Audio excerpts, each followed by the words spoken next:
was quite crazy.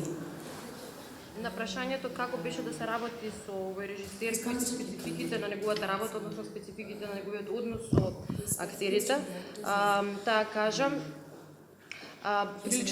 прилично е луд. Тој создава постојано, меѓутоа односот не му е фиксен кон актерите, се е флуидно.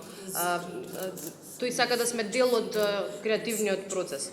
Сушност имаме голема слобода и целата работа е заедничка работа. Се на се тешко е да се работи со него, меѓутоа е многу убаво. На прашањето што направи за вас Златната палма, дали сега се е поинаку, дали има повеќе понуди, одговорот на прашањето беше и да и не.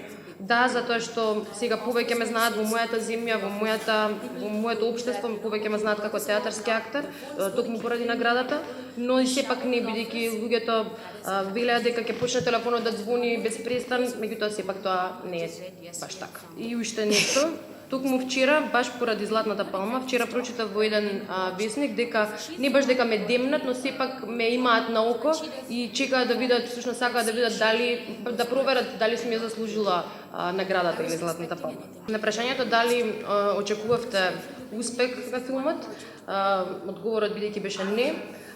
Зошто? Таа вели, ништо не очекував, уште од почетокот немав никакви очекувања. Истото важеше и по аудицијата, сакав само да бидам дел од овој проект. Не знаев ни како изгледа Жак, го немав ни пребарано на Google.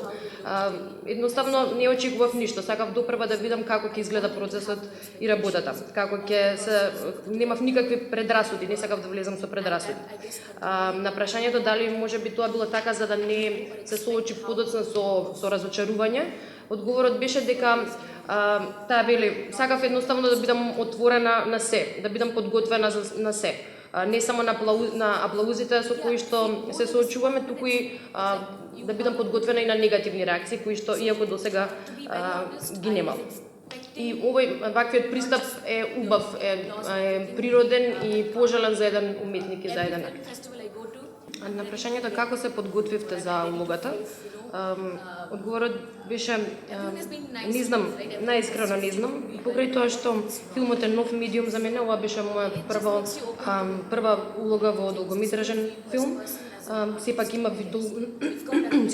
многу помош од Жак и од главниот актер Ентони.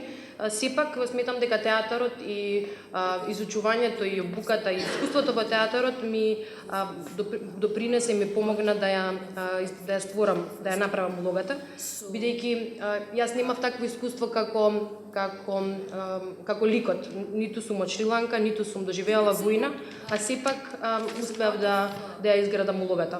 Мислам дека клучното беше театарот и моето искуство во театарот што ми помогна да излезам од себе си и да влезам, да дозволам да ме понесе ликот.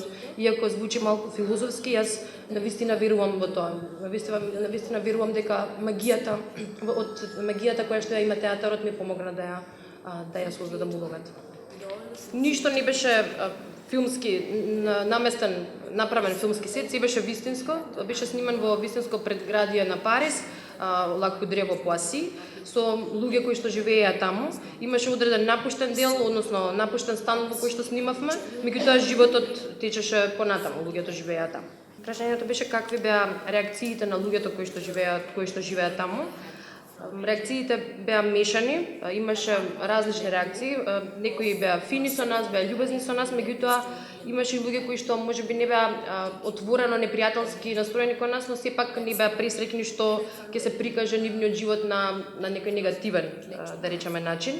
Меѓутоа на крајот, при крајот на снимањето имавме забава, малку мекна и се промени расположението, мислам дека се промени, а особено по наградата, по Златната палма, комплетно се променија реакциите, бидејќи имаа шанса луѓето да едноставно во нивниот предградие да се случува нешто убаво, нивното предградие да допринесе за нешто убаво.